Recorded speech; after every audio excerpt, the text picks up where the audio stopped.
passe le relais. D'accord, super. Bonjour à toutes et à tous et bienvenue dans la conférence How Digitalization is Disrupting Wealth and Asset Management, présentée par Hassan Msedi, who is the Country Manager chez Finlog. Comme vous savez, cet événement est dirigé par l'association Reconnect, qui est une association tunisienne et basée en France, mais qui est dirigée par des Tunisiennes et Tunisiens. L'objectif de cet événement, c'est d'inspirer et de motiver la génération différentes générations de se servir de la technologie, de ne pas avoir peur d'utiliser les technologies, de renouveler leur domaine d'activité et ainsi de donner un aperçu un aperçu de l'impact de la digitalisation sur la vie quotidienne et ainsi professionnelle. Et nous remercions très chaleureusement Hassan Msedi d'avoir accepté l'invitation et aussi d'avoir le temps pour partager avec nous son expérience et son point de vue. Bon, je laisse maintenant la parole à Hassan. Merci Noha. Merci Noha merci Samy, merci Noha, merci pour tous les membres donc de Reconnect. C'est une belle initiative de discuter de digital et la finance. C'est quelque chose, je pense, pour la Tunisie et pour tout le monde, pour le monde entier, que c'est un thème qui tout d'abord qui tient à cœur qui ça tient à cœur pour moi, et je pense que c'est le développement dans ce domaine, dans les fintech et le digital en général, appliqué en finance, je pense, on aura beaucoup de développement dans les prochaines années autour de ces deux thèmes, finance et digital. Donc tout d'abord, j'aimerais bien, et je remercie à tous les participants d'être là. Aujourd'hui, on va parcourir ensemble. Je vais tout d'abord vous présenter un peu qu'est-ce qu'on fait, Finlogic, comme compagnie FinTech au sein du groupe Canaccord Genuity. Donc, je vais vous expliquer un peu qu'est-ce qu'on fait. Je vais vous présenter la compagnie. Après, je vais vous présenter un peu mon background, qu'est-ce que j'ai fait durant mon expérience professionnelle. Et par la suite, on va parcourir ensemble quelques sujets, sujets sur les wealth tech. Généralement, c'est la gestion de patrimoine et la technologie. Ok, donc tout d'abord, je vais partager mon écran. Laissez-moi savoir si vous voyez mon écran.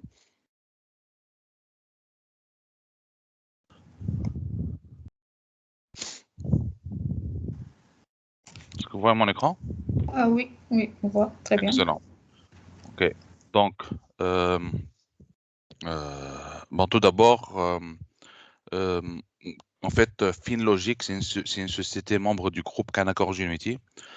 Canaccord, c'est un groupe multinational, donc et principalement, son siège social est à Vancouver, et à peu près c'est 3000 employés dans le monde.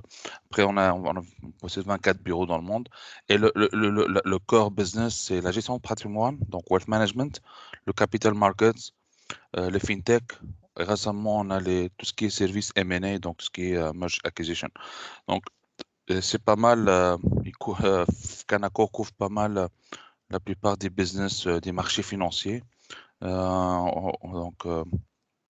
Et Finlogic, bon, ça a été acheté récemment par Canaccord, et là, elle couvre toutes les fintech. Finlogic a été créé depuis 98 après. Donc, c'est un mix entre, on a des bureaux au Canada et on a un bureau en Tunisie. Donc, et là, on travaille principalement sur les produits fintech. On a pas mal de clients, des banques, généralement des banques d'investissement ou des fonds d'investissement. Et là, on livre des produits. Donc, depuis 98, on travaille sur les produits des logiciels fintech qui actuellement est utilisé par par des grandes banques d'investissement au Canada. Donc là, je vais juste changer de slide.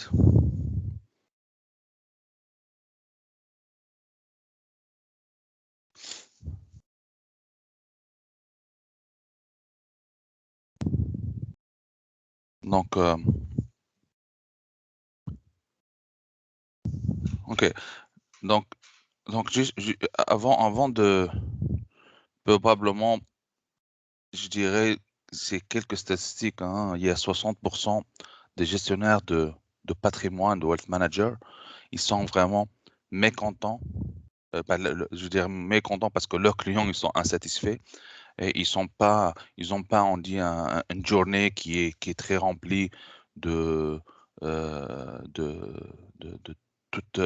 toute, je dirais, l'expérience client n'est pas assez très garnie durant la journée pour que ça permet aux clients à bien gérer leur patrimoine.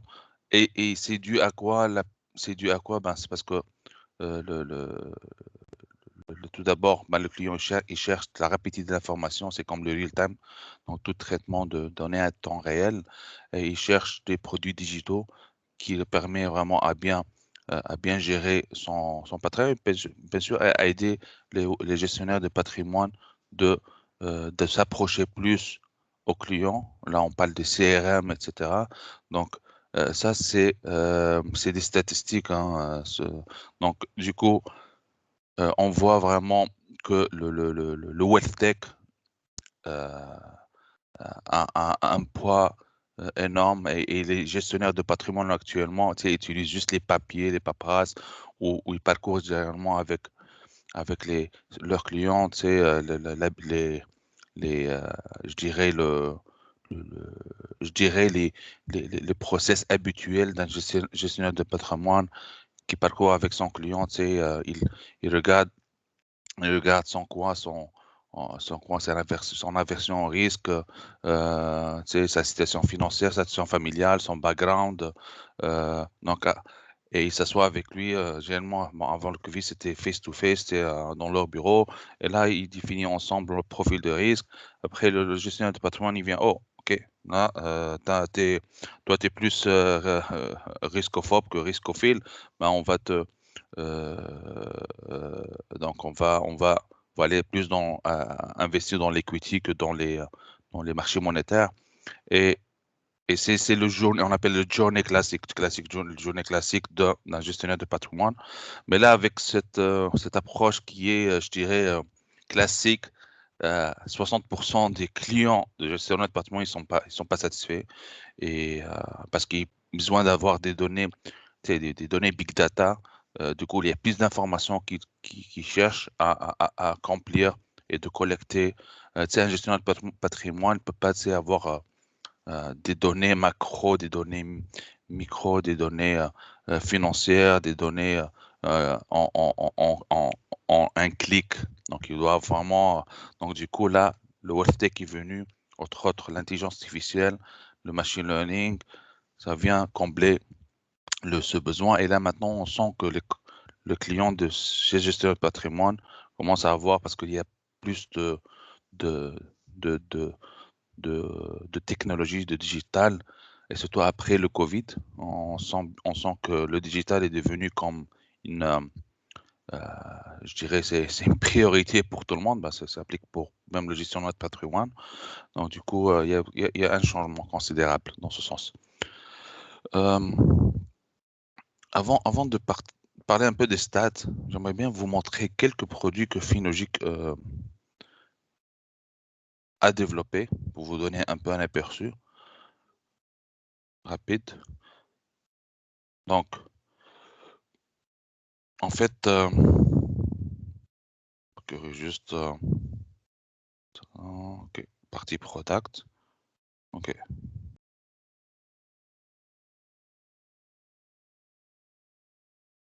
juste, attends, pardon,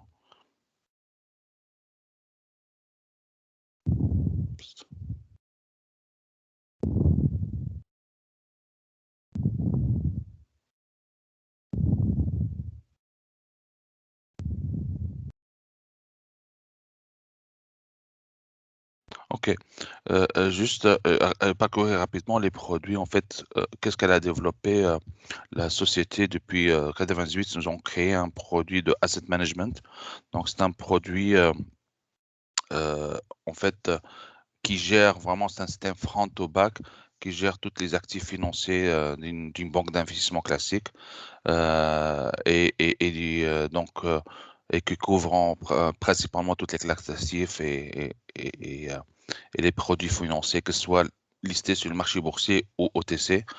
Elle a développé également un robot advisor, il s'appelle Bamboo. Euh, c'est un robot, en fait, un robot advisor, on va discuter tantôt sur c'est l'importance d'intégrer ce type de technologie pour les gestionnaires de patrimoine. Donc, ils ont plusieurs systèmes aussi de compliance, donc de détection de manipulation de marché, etc. OK. Revenons à la slide.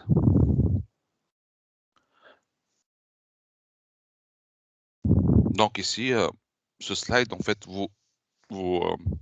si on voit c'est des statistiques, hein, c'est le retention. Donc la rétention, je dirais, des clients, en fait, des gestionnaires de patrimoine, pour montrer que vraiment la rétention, les clients des gestionnaires les clients gestionnaires de patrimoine, on voit les statistiques, hein, que ils sont comme ils ont eu pas mal de. C'est quand on voit le slide par mois, bah, ça confirme que les clients ne sont pas vraiment satisfaits de l'expérience qu'ils ont eu avec gestionnaire de patrimoine. Donc, du coup, on voit, hein, c'est qu'il n'y a pas une rétention qui est élevée, mais là, une alternative, bah, c'est le digital. Donc, c'est ça. Donc, on voit bien sur globalement, bah, le monde entier, donc l'Asie, l'Europe, l'Amérique. Donc, ça, c'est le nombre, en fait, le pourcentage qu'on voit, c'est le pourcentage de contrats signés par les gestionnaires de patrimoine privé. Ouais, très élevé, mais on voit, c'est pas, c'est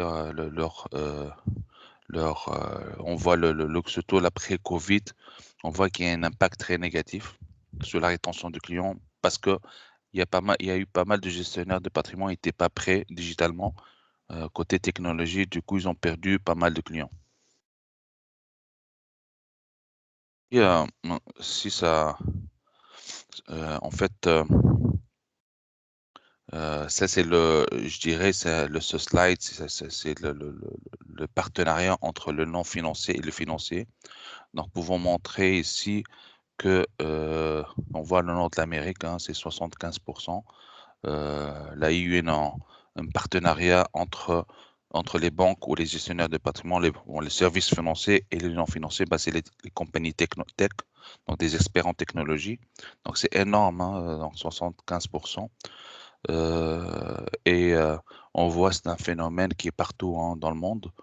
Euh, donc on sent qu'il y a pas mal d'ententes qui sont en train de se faire entre les tech et les financiers, les services financiers, parce qu'ils ont senti, hein, c'est ça, surtout post-Covid, ils ont senti que on peut pas rouler la machine on peut pas rouler la machine sans le digital, hein. Ben, ça s'applique par tous les secteurs, mais principalement le service financier et la gestion de patrimoine.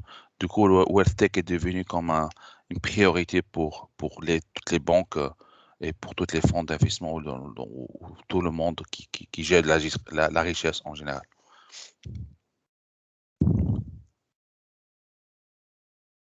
Ici, ce statistique, ça permet, en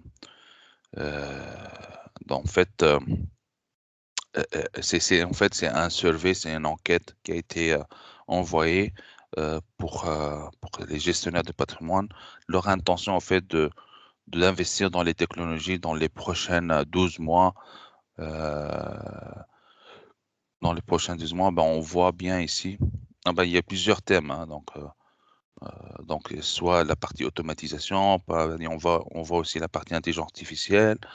Donc, on voit que c'est donc le vert, donc le noir, le noir, c'est on est donc 25, 35, 32, etc. Ça, c'est la partie où le gestionnaire a confirmé, il a dit oui, dans les 12 prochains mois, on va investir dans les technologies, dans le wealth tech. Donc, on va vraiment investir dans le wealth tech. Donc, on voit le vert, pas clair, hein, le vert foncé, on voit que c'est quand même 48%, c'est à peu près entre 40 et 60, qui ils n'ont pas un plan dans les 12 prochains mois d'investir dans les wealth tech. Et le vert clair, on voit donc ils n'ont donc ils n'ont même pas de plan. Ils ont, pardon, le vert, pardon, je me trompais. Donc le vert foncé, ils ont pas un plan clair, ok. Et le vert, donc le vert clair, ils n'ont même pas carrément un plan. Donc, je dirais que ça montre juste pour vous montrer que dans les prochaines années, ben, il y aura de plus en plus de demandes dans les technologies qui sont liées à la gestion de patrimoine parce que le terrain est vide, il n'y a pas de technologie et le client est pas satisfait. Donc, il y aura beaucoup de travail dans le technologie, dans les wealth tech dans le monde. Et ben, c'est une occasion d'avoir plus de partenariats entre les entreprises tech et le wealth management et le capital markets en général, donc asset management également. Donc, il y a du growth qu'il y aura dans les prochaines années. Je vais parcourir quelques slides. Maintenant, on va parler un peu de wealth tech, intelligence artificielle. OK. Donc,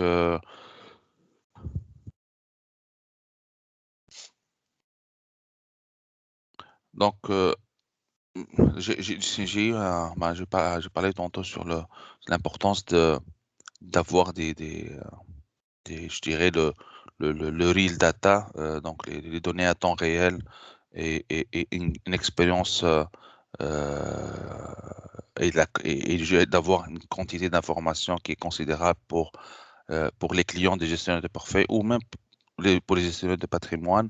Donc, et du coup, bah, l'intelligence artificielle ou le machine learning et le big data sont venus pour vraiment aider ces gestionnaires à gérer vraiment ce genre de données et avoir l'information à temps réel et bien sûr les aider également à prévoir le rendement des actifs. On va voir peut-être tantôt là quelques modèles qu'on a implémentés au sein de Finlogic. Donc, on voit, hein, donc le marché des actions, la performance n'est pas là. Donc, il y a également c'est un environnement de taux d'intérêt qui est très bas actuellement. Les commissions de gestion donc, sont, sont sous pression parce que il y a une augmentation considérable. Donc, du coup, parce que tu sais, quand on donne un mandat de gestion à une banque d'investissement, je vous donne, OK, euh, dans mon patrimoine à gérer, bah, ça prend des gens qui a du back-office, ça prend des gens du front-office, ça, on appelle ça les frais de gestion et sont pas mal considérables. Du coup, il y a du manuel, il y a du humain. Là, donc le client du gestionnaire de patrimoine, bah, il dit, écoute, ça coûte très cher. Moi, je m'attends à avoir un rendement, par exemple, de 12% cette année. Ben, je paie 3-4% de frais de gestion, bah, c'est énorme. Donc, et là, le, on voit l'importance de l'intelligence artificielle parce que ça réduit l'intervention humaine et l'automatisation et augmente l'automatisation des process à l'intérieur d'une banque d'investissement, etc. Donc ça ramène, donc ça baisse ce genre de frais de gestion. L'intelligence artificielle également, ça aide énormément dans les prévisions de la tendance des marchés. Un gestionnaire de patrimoine, un gestionnaire de portefeuille, généralement, ils ont plusieurs types de stratégies, que ce soit une stratégie qui est purement technique, basée sur des analyses techniques, ou qui est basée sur des stratégies tactiques, on appelle ça, ou des décisions d'investissement basées sur des global macro, on dit, ou c'est basé sur des données macroéconomiques donc on appelle ça le global macro. Du coup, toutes ces informations-là, toutes ces informations, je dis, il peut pas gérer en même temps, prendre des décisions basées sur juste quelque chose qui est discrétionnaire. Du coup, on a besoin, ils font affaire avec l'intelligence artificielle afin de gérer ce genre de big data et de essayer de détecter des patterns sur le marché. Donc, ça aide pas mal les gestionnaires de vraiment de prévoir en fait les tendances de marché. Robot Advisor, je dirais, c'est comme disons, je dirais les 10 dernières années, les gens ne parlaient pas de Robot Advisor. Hein. Quand on parle de Robot Advisor, ils disaient, bon, moi je ne mettrais pas mon argent sur une technologie. Sur une technologie, il n'y a pas d'interaction avec un humain ou un gestionnaire de patrimoine face-to-face. Et là, le robot advisoring est venu et a montré ça, depuis 10 ans que il y a de l'efficience, on gère mieux le portefeuille avec une allocation d'actifs qui est automatisée et en plus de ça, on réduit pas mal le coût de gestion. Donc, du coup, il y a plusieurs générations. Quand on parle des générations, c'est les générations plus jeunes, je dirais, ils sont, euh, ils sont, ils sont entrés dans ce monde de wealth management et je dirais disons entre 30 et 50 ans, les gens qui s'approchent de la retraite, ils sont quand même encore dans le monde classique où ils préfèrent rencontrer un gestionnaire de patrimoine en face. Mais là, on sent vraiment que dans les dernières années, le robot advisor la demande a vraiment explosé et, et, et il y a de l'efficience. Donc, l'information est très rapide. Le profiling du risque de l'investisseur est très rapide à évaluer. Donc, et en plus de ça, le beauté de robot advisoring, c'est que si on intègre la partie intelligence artificielle dedans, ça donne plus de robustesse parce qu'il gère de l'information rapidement et, le robot il va prendre des décisions plus rapidement que l'investisseur. Donc l'intelligence artificielle est aussi appliquée dans l'analyse de sentiments. Donc généralement, sentiment, price action dans l'analyse technique, l'analyse de sentiments sur le marché.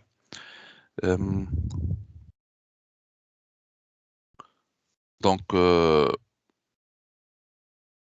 c'est pareil. Hein. Ici, c'est sur l'intermédiation les intermédiations en bourse. La partie régulière, la partie, c'est la gestion des données qui sont non structurées. Quand on parle des données non structurées, c'est les données qui sont publiées par exemple, sur Facebook, sur LinkedIn, ou par rapport à des données structurées. Ça, l'intelligence artificielle peut bénéficier de collecter de l'information sur les données non structurées, sur la partie fraud detection ou le QIC ou le compliance, c'est très important.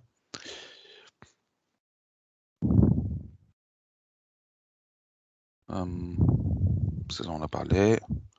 Donc, ici, le robot advisoring, principalement, généralement, un modèle classique de robot advisor, tout d'abord, c'est un client, donc le client du robot, il rentre dans une plateforme. Là, le robot va poser quelques questions personnelles tout d'abord. Va vous poser les questions financières. c'est financière, genre le revenu, votre revenu annuel, donc il va vous poser les questions sur votre actif actuellement, votre position en liquidité et votre dette. Donc il va vous donner, vous poser plusieurs questions. Votre situation familiale, est-ce que vous êtes marié, est-ce que vous n'êtes pas marié, est-ce que combien d'enfants en charge, etc. Donc, tout ça, c'est le robot il vous pose des questions pour avoir par la suite un score, on appelle le scoring d'un risque, d'un profil de risque de l'investisseur. Surtout à la fin, il va vous poser les questions sur votre attitude de risque. Est-ce que vous êtes plus, je dirais, est-ce que vous voulez plus prendre de risques ou pas sur les marchés financiers? Est-ce que vous êtes plus très averse au risque ou pas? Donc, et à partir de là, donc il y a traitement d'informations et là, va vous sortir une proposition de portefeuille. Donc, il y a un poids pour chaque classe d'actifs. Généralement, les classes d'actifs qui sont standards. Bon, c'est 3 classes d'actifs. Il y a le marché des actions, les marchés obligataires, donc les obligations, et le marché monétaire, donc cash. Donc, bien sûr, l'equity est plus risqué que les obligations et les obligations sont plus risquées que le marché monétaire. Et généralement, dans les robots advisoring, actuellement, ils choisissent investir dans les ETF. Okay, généralement, c'est des indices, c'est des exchange trade funds, c'est des, c'est des fonds qui sont listés sur les bourses et eux, ils suivent les indices boursiers comme les S&P 500 par exemple aux US, comme pour l'equity par exemple pour l'indice obligataire, ça peut être ici Scotia Index Bond. Donc ils suivent les indices obligataires et là donc le robot va acheter, donc il va fin du mois, il va acheter une quantité de ces ETF selon le poids qui a été défini au départ avec l'investisseur. Et il fait le rebalancement automatique chaque fin du mois, généralement. Pour améliorer, quand je dis rebalancement, pour améliorer, donc quand on parle de rebalancement, il y a une optimisation de portefeuille, quelque part, à la fin du mois. Du coup, quand on parle d'optimisation de portefeuille, ça prend des rendements espérés et des covariances espérées. Du coup, donc, il y a une approche, plusieurs approches disent, bon, là, il y a des données historiques. Par données historiques, là, on va prévoir le rendement des actifs. Du coup, là, il y a l'intelligence artificielle qui s'embarque dans ce monde afin de prévoir le rendement et les variances. Et donc, on fait le rebalancement chaque fin du mois et on a montré qu'avec ces genres de rebalancement, généralement, le robot advisor, je dirais, ils battent les indices boursiers. Donc, ce que ça veut dire, c'est qu'il y a on appelle ça le rendement relatif là, qui est positif, donc du robot. Et ça, c'est là où il y a de la valeur d'utiliser ce genre de technologie. Donc ici, c'est juste pour vous montrer je viens d'écrire là, c'est l'allocation d'actifs selon la version risque de l'investisseur. Donc on voit ici comme pour le very high risk, ici c'est on investit dans l'equity, dans les actions. Ici c'est un modèle qu'on a implémenté, enfin en fait pour prévoir tout d'abord le rendement en utilisant du machine learning, donc avec les technologies Rosette Neuron. Et on a utilisé le Markovitch, hein, c'est le standard, l'optimisation de portefeuille standard pour avoir un portefeuille optimal chaque fin du mois quand on va faire de l'allocation d'actifs. Ouais. Un autre thème, je dirais, je vais finir avec ça. Un autre thème qui est le ESG. Actuellement, quand on parle de wealth tech, quand on parle de gestion de patrimoine, quand on parle d'asset management, on parle d'ESG. C'est devenu comme on peut pas parler de wealth tech sans parler, ou de gestion de patrimoine sans parler des investissements ESG, ben c'est l'environnement, social governance. Du coup, actuellement, dans les robots advisoring, se sont ajustés rapidement d'intégrer ce type d'investissement dans leur proposition de portefeuille. Ce que j'ai parlé tantôt sur les ETF, equity, bond, marché monétaire, mais là, on voit que maintenant, les robots advisors sont devenus écologiques, je dirais, et ils proposent des investissements donc, qui respectent vraiment le standard des investissements ESG. Maintenant, ESGI, c'est l'environnement, le S, c'est le social, et G, c'est le governance. Donc, et je dirais, c'est de plus en plus, ben, récemment, ça fait comme les deux dernières années, j'ai vu quelques plateformes de robot advisor qui proposent ce type d'investissement. Ils l'ont intégré dans leur robot advisoring. Donc, juste vous montrer là l'importance du ESG dans le wealth tech. Ici, ces statistiques montrent que le pourcentage de proportion des gestionnaires de, de, de patrimoine qui actuellement offrent des investissements de socially responsible. Donc, on voit, c'est dans le monde, hein, on voit que quand ils ont envoyé une enquête, on voit que 70%, ils ont dit oui. On est actuellement en directe relation, en partenaire avec des, des partenaires qui offrent le service de ESG. C'est énorme, 70%. Donc, et il y a 21% qui n'ont pas actuellement, mais ils planifient dans les 12 prochains mois. Et 7% qui n'ont pas aucun plan, aucune intention d'intégrer le ESG dans leur plan d'investissement. Donc c'est quand même 70%. Donc c'est que déjà ils sont les wealth managers, ils sont comme intégrés les ESG dans leur façon de proposer à leurs clients. On voit bien sur le slide.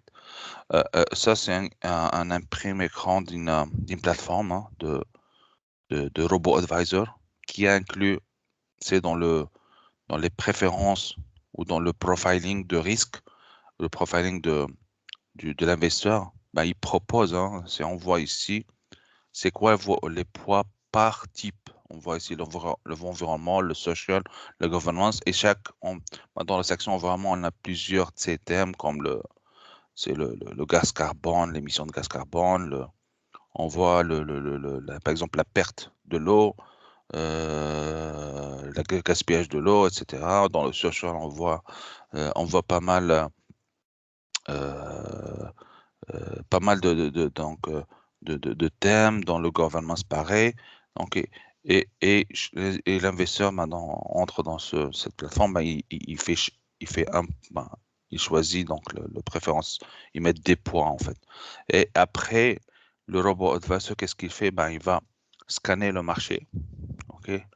Donc, scanner le marché boursier, il va parcourir toute la liste des actions, par exemple sur le S&P 500, par exemple, il va sortir les top 10 ou les top 10 des actions ou des investissements que potentiellement le client du gestionnaire de patrimoine, le client du robot va investir.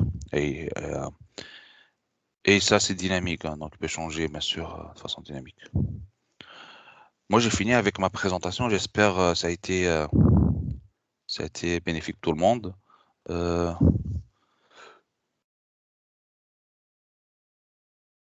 Allô? Oui, merci pour votre présentation. Oui, on a pris des informations et on a quelques questions d'après les participants. Je peux en ce moment diviser en deux parties. Partie qui traite le marché en Tunisie à l'échelle mondiale aussi, et la partie technique. Donc, en ce qui concerne la partie de marché en Tunisie, on demande la question si les challenges et les opportunités sur le marché en tunisien. Ouais. Ben, quand j'ai exposé ça, c'est que c'est un phénomène, c'est un truc mondial, global. Ok, donc le, le Wealth Tech, c'est global, hein. Mais je dirais la Tunisie je dirais, a pris beaucoup de retard, hein, par rapport à ça. Et je pense ben, il faut rattraper ce retard. Déjà, le, je dirais le digital dans le monde de la finance, dans les fintech en général en Tunisie, je dirais, est pas très avancé. Donc, il faut déjà le fintech, on parle pas de wealthtech, hein, c'est le fintech. Bah, le fintech, c'est globalement, et c'est le wealthtech, qui inclut le wealthtech, les trade tech, c'est les trade tech, le rec tech, etc. Et tout ça, les fintechs sont pas encore très avancés en Tunisie. Bah, il y a plusieurs facteurs, hein, je peux vous nommer plusieurs, mais un des facteurs, c'est le plus vraiment, je pense, un facteur faut discuter. Vraiment, c'est le réglementaire, donc qui empêche vraiment les fintechs à croître. Euh, donc, il faut travailler sur cette partie-là.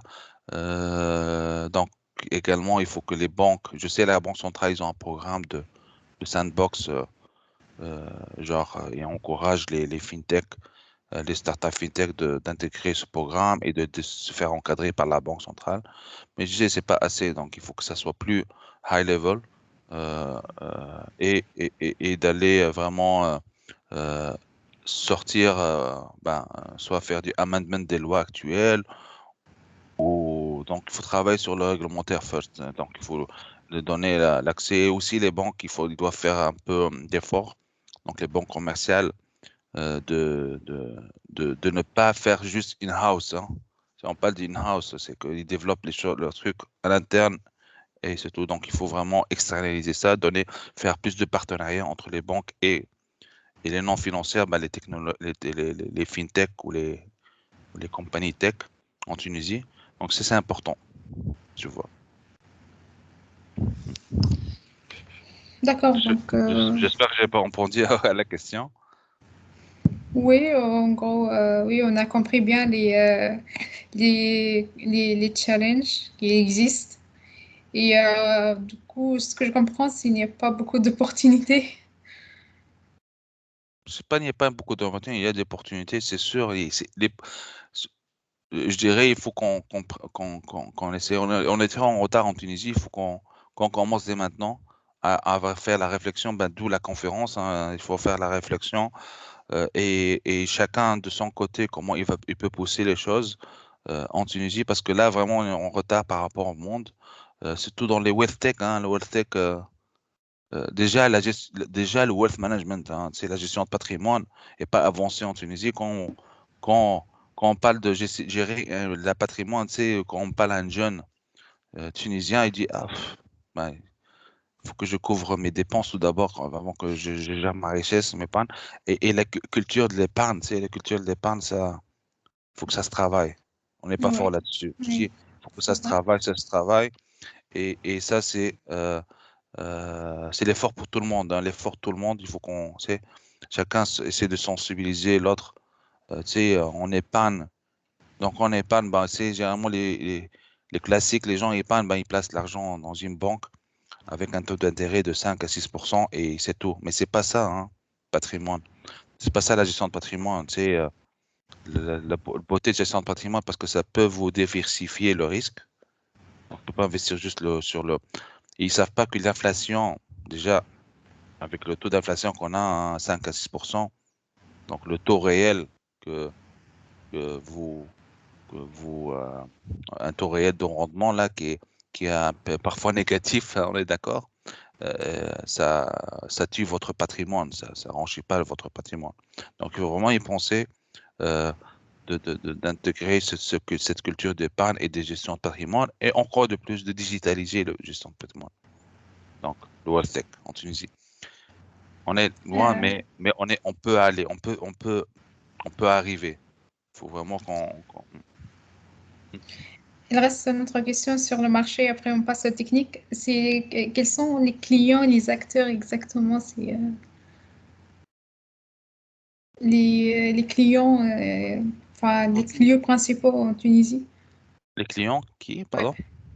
Les clients, oui, les clients, les acteurs en Tunisie que Wealthtech, il travaille avec eux. Bon. Donc, les clients de Finlogic en Tunisie, j'arrive à ça. Ah ouais, non, principalement Finlogic. Quelles sont, je dirais concrètement, vos activités? Quel est votre marché en Tunisie? Le marché, il est petit, je dirais très petit, quasi existant par rapport à des activités, je dirais, de Finlogic. Je vois que vous êtes présent un peu dans certains forums à l'ENSI, etc. Je suis vos activités, hein, c'est très dynamique. C'est bien, c'est bien. Bravo. Bravo. Merci. Là, par rapport, voilà, si vous pouvez me donner un peu, je dirais, une photo du marché tunisien pour Finlogic aujourd'hui. Oui, il y a du potentiel. On a un produit qui s'appelle Finlogic 1.0 où c'est le TMS, le Trade Management System. Ok, ça, c'est un outil de gestion d'actifs, hein, Asset Management. Moi, en 2000, on a inauguré la compagnie en 2017. On a commencé en 2017. 2018, j'ai décidé, si on a un logiciel, pourquoi on ne prospecte pas le marché tunisien? C'est commencé à prospecter le marché. Donc, j'ai rencontré Tunisie Valeur, j'ai rencontré la plupart des banques, je dirais, là où il y a de l'investissement, parce que là où il y a de la gestion d'actifs, je dirais, euh, ben, il y a des instants où ils ont développé in-house, ok, leur technologie. Donc, ce qui est bien, donc au moins ils gèrent leur truc. Il y a des compagnies qui utilisent des systèmes vendeurs externes développés en Tunisie, ce qui est très bien, mais c'est très vieux comme legacy, très vieux, donc il ne suit pas vraiment les nouvelles technologies. Il y a des institutions où ils sont vraiment sur Excel.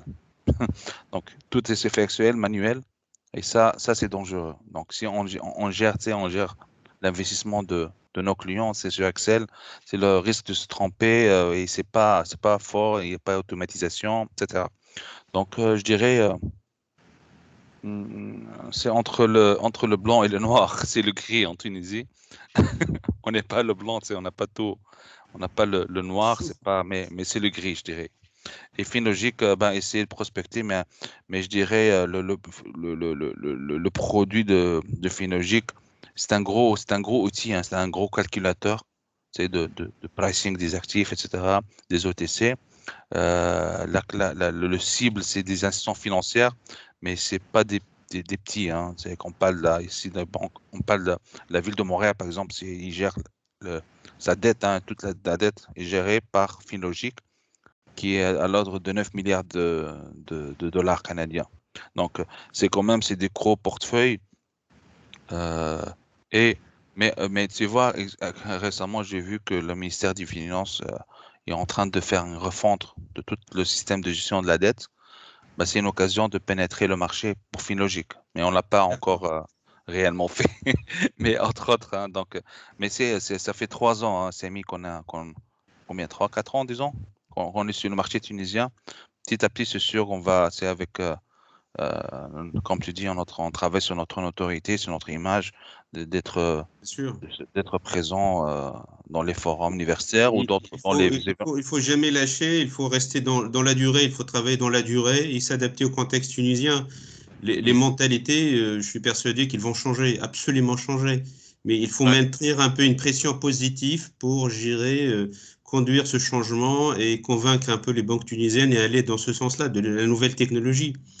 Mm. Après, je pense que je dirais, c'est logique aujourd'hui en Tunisie. Bon, la Tunisie peut être un hub aussi pour l'Afrique du Nord aussi en termes de fait logique. Hein. Je veux dire, fait logique, elle peut regarder à droite à gauche et le marché libyen, le marché algérien, le marché marocain, etc. Donc c'est une opportunité et ça un peu que favoriser un peu les échanges un peu business entre ces différents pays. Si vous avez des plateformes un peu gérées unifiées, des technologies un peu gérées unifiées, je pense que ça peut que favoriser.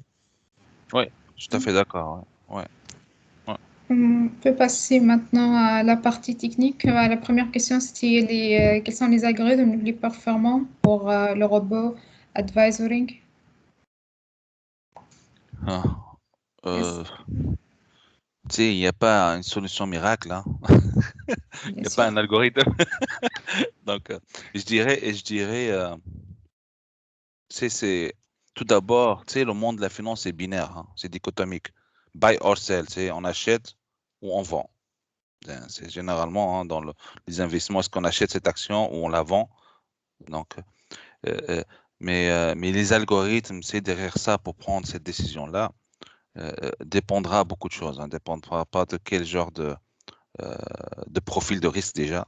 Tu sais, si on veut aller juste, tu sais, on investit juste le marché sur du cash, hein, sur du marché monétaire, et on va utiliser un algorithme différent que un algorithme qui va être désigné sur le marché obligataire. Donc, sur les obligations, déjà, le monde des fixed income ou des titres à revenus fixes, c'est tout un monde différent.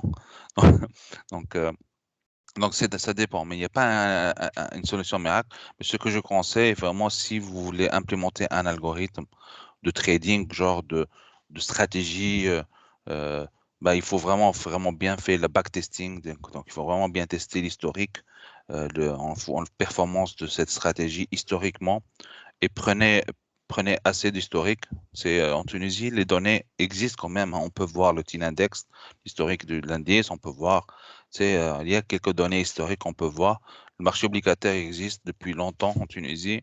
Le taux de change également, on peut faire ça, on peut investir le marché du change également. On peut donc, ouais. Donc, il faut vraiment bien tester l'algorithme, bien tester, avoir un rapport de performance qui est que vous êtes confortable. Vous voulez plus de risques ou moins de risques. Donc, j'espère D'accord. que. Et une autre question, c'est par rapport à que quelqu'un qui dit que les algorithmes de l'intelligence artificielle est totalement, il n'est pas réussi à prédire les marchés pendant le Covid. Est-ce que tu as une explication pourquoi est-ce que moi j'ai pas une idée, c'est vraiment ils ont très perdu dans le parti de prédiction dans le marché pendant la phase de Covid. Ouais, tu sais, les algorithmes, quand on dit que ça marche bien dans les conditions normales, mais quand ça marche pas, donc en une conjoncture très spéciale, comme par exemple le subprime en 2008 ben, le Covid, c'est quand même, le marché financier a bien réagi, hein. Il n'a pas craché ou. C'est pas condition, c'est normal, hein. C'est au contraire, hein, on voit les indices boursiers dans le monde ont fléchi à la hausse.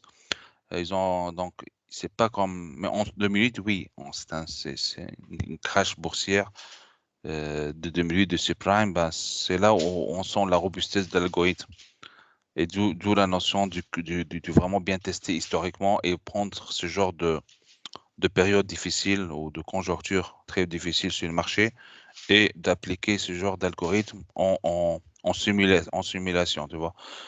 Donc c'est ça. Donc il faut vraiment bien tester dans toutes les conditions. Mais ça, il n'y a pas, comme dit, il n'y a pas une solution magique. Il faut vraiment bien tester. Si ça a bien réagi en 2008 ou dans des crashs boursiers, ben, ça peut fonctionner, hein. Donc il n'y a pas une raison qui ne fonctionne pas. Et bien sûr, il faut se protéger tout le temps. Il faut se protéger. Et il faut avoir un portefeuille très diversifié ou des systèmes diversifiés.